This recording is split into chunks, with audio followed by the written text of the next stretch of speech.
Hello my dear brothers and sisters, কেমন আছো তোমরা সবাই? তো অনেকদিন পর শুরু করছি ম্যাথের ক্লাস 10-এর। তো দেখা যাক কিটা শুরু করছি না। চ্যাপ্টার 2 সরল সুদ কষা, সিম্পল ইন্টারেস্ট। তো তার আগে বলো তোমরা সবাই কেমন আছো? ভালো আছো তো? তো তোমাদের তো অলরেডি পড়ানো হয়ে গেছে, তোমরা তোমাদের প্রাইভেট টিচার, টিউশন টিচারের কাছে, তারপর স্কুল টিচারের কাছে পড়েছো। তো আমার কাছে দেখো কতটা কি বুঝতে পারছো, ঠিক আছে? তো শুরু করা যাক সিম্পল ইন্টারেস্ট বা সরল সুদ কথা। তার আগে জানতে হবে যে সরল সুদ কথা জিনিসটা কি।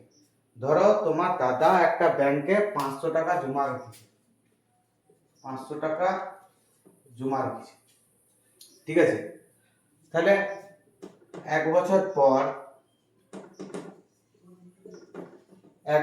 পর, তুমি তোমার দাদার সাথে গেলে ব্যাংকে, তারপর দেখলে যে দাদার ওই পাস বইয়ে 500 টাকাটা বেড়ে গিয়ে কত হয়েছে না 550 টাকা হয়ে গেছে, 550 টাকা হয়ে গেছে, ঠিক আছে?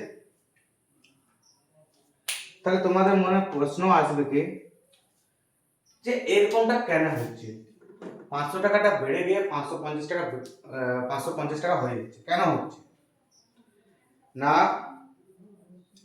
তোমার দাদাকে ওই ব্যাংকটা, মানে ব্যাংকটা তো দেবে না, ব্যাংকের লোকরাই দিবে।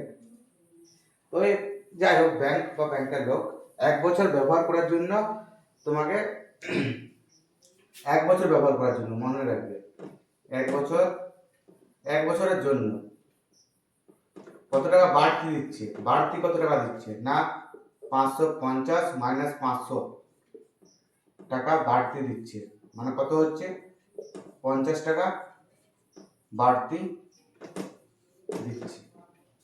তো এই 50 টাকা যেটা বাড়তি দিচ্ছে না, অতিরিক্ত 50 টাকা দিচ্ছে, এই অতিরিক্ত 50 টাকাটাকে আমরা বলবো সুদ। এই অতিরিক্ত 50 টাকাটাকে বলবো সুদ বা ইন্টারেস্ট, ঠিক আছে?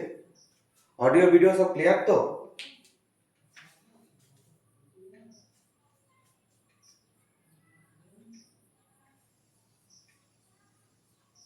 অডিও ভিডিও সব ক্লিয়ার তো? কি বলছিলাম যে ধরো তোমার দাদা একটা ব্যাংকে 1 বছর 500 টাকা জমা রেখেছিল, 1 বছর পর সেটা দেখছে বেড়ে গিয়ে 550 টাকা হয়ে যাচ্ছে, ঠিক আছে? তো 1 বছরের জন্য সে কত টাকা বাড়তি পেয়েছে না 550 মাইনাস 500 ইকুয়াল টু 50 টাকা বাড়তি পেয়েছে। এই বাড়তি টাকাটাকে আমরা কি বলছি, সুদ বা ইন্টারেস্ট, ঠিক আছে? তো এই গেল এক ব্যাপার। আর এই ধরনের সুদটাকে আমরা কি বলবো, এই ধরনের সুদটাকে বলবো সরল সুদ